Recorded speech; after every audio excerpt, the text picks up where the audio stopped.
Technical Hindi पाठशाला में एक बार फिर से आपका स्वागत है। आज मैं आप लोगों के लिए एक बहुत ही प्रसिद्ध कविता लेकर आई हूँ और इस कविता का शीर्षक है हम पंछी उन्मुक्त गगन के। और इस कविता के लेखक हैं शिवमंगल सिंह सुमन। शिवमंगल सिंह सुमन का जन्म 5 अगस्त 1915 छतरपुर उन्नाव जिला उत्तर प्रदेश में हुआ था और इनकी मृत्यु 27 नवंबर सन 2002 उज्जैन मध्य प्रदेश में हुई थी। इनकी प्रमुख रचनाएं थीं मिट्टी की बारात, हिल्लौल, जीवन दान। सन 1974 में मिट्टी की बारात पर साहित्य अकादमी पुरस्कार तथा सन 1993 में भारत भारती पुरस्कार से सम्मानित किया गया। 1974 में भारत सरकार द्वारा इन्हें पद्म श्री से भी सम्मानित किया गया। प्रस्तुत कविता में कवि ने पिंजरे में बंद पक्षी की मन की व्यथा को व्यक्त किया है कि किस प्रकार पक्षी सोने के पिंजरे में रहकर खुश नहीं रहता है। वह स्वतंत्रतापूर्वक जीवन जीना चाहता है। उसे वह कड़वी निबोरी पसंद है, पर पिंजरे में रखा हुआ मैदा और मिष्ठान पसंद नहीं है। तो चलिए कविता के माध्यम से पक्षी की मन की व्यथा को व्यक्त किया जाए। हम पंछी उन्मुक्त गगन के, पिंजरबद्ध न गा पाएंगे। कनक तीलियों से टकराकर पुलकित पंख टूट जाएंगे। प्रस्तुत पंक्ति के माध्यम से कवि कहना चाहते हैं कि पंछी स्वतंत्र रूप से जीवन जीना चाहते हैं। वह पिंजरे में रहकर खुशी के गीत नहीं गा सकते, चाहे उन्हें सोने के पिंजरे में ही क्यों न रखा जाए।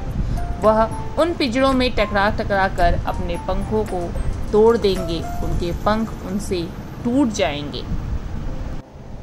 आगे की पंक्ति है हम बहता जल पीने वाले मर जाएंगे भूखे प्यासे। कहीं भली है कटुक निबोरी कनक कटोरी की मैदा से। इस पंक्ति का अर्थ है कि पक्षी कहता है कि हम बहते जल, नदी और झरने के जल को पीने वाले हैं।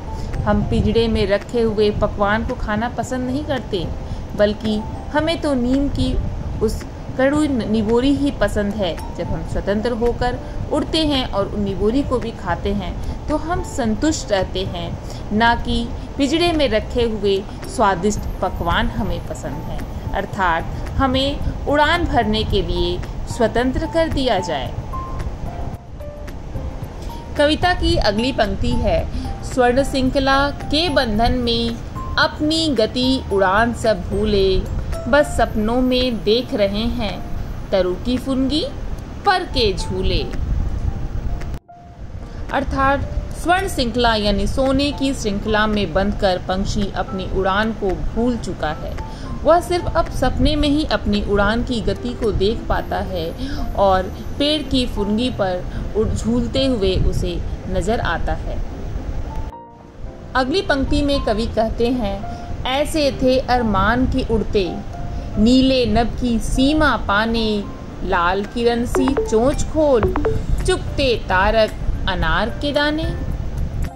अर्थात पंछी की यह इच्छा थी कि वह उड़कर आसमान की सभी सीमाओं को पार कर जाए और अपनी लाल लाल चोंचों से सितारे को दानों की तरह चुने। यानी आसमान में जो सितारे हैं वो अपनी चोंचों के माध्यम से वो उन्हें चुगना चाहते थे, मगर गुलामी के कारण, परतंत्रता के कारण या पिंजरे में रहने के कारण ये सभी उनके सपने चूर चूर हो गए।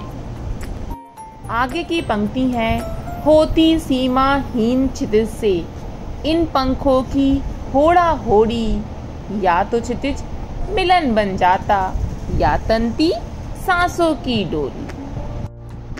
अर्थात पंछी अपने साथी पंछियों के साथ सीमाहीन क्षितिज को पाने के लिए होड़ लगा लेता और चाहता कि या तो उस सीमाहीन क्षितिज को ही हम पालें या फिर उसके लिए हमें सांस पे भी आ जाए, तब भी कोई बात नहीं।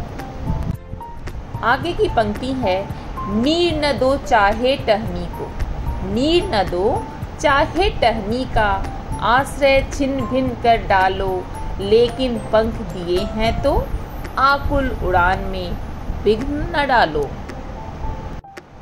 इन पंक्तियों के माध्यम से पक्षी अपनी दुख, अपनी व्यथा को व्यक्त कर रहा है कि नीड़ न दो, रहने के लिए हमें घर न दो, ठहराव न दो, हमें घोंसला न बनाने दो, टहनी न दो, पेड़ न दो, आश्रय, इन सभी ठिकानों को भले छिन भिन कर डालो, लेकिन भगवान ने जब हमें पंख दिए हैं, पर दिए हैं, तो उन्हें हमें स्वतंत्र रूप से उनके सहारे उड़ान भरने दो। तो देखा आपने, इस सुंदर सी कविता में सुमंगल सिंह सुमन ने पक्षियों के स्वतंत्र होकर उड़ने का कितना ही सुंदर मार्मिक वर्णन किया है। अर्थात इस कविता के माध्यम से हम इस चीज़ को समझ सकते हैं कि स्वतंत्रता हर किसी को प्रिय है और हमारा अधिकार नहीं है कि हम किसी के स्वतंत्रता में विघ्न डालें।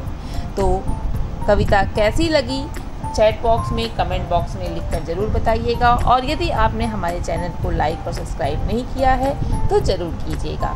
धन्यवाद।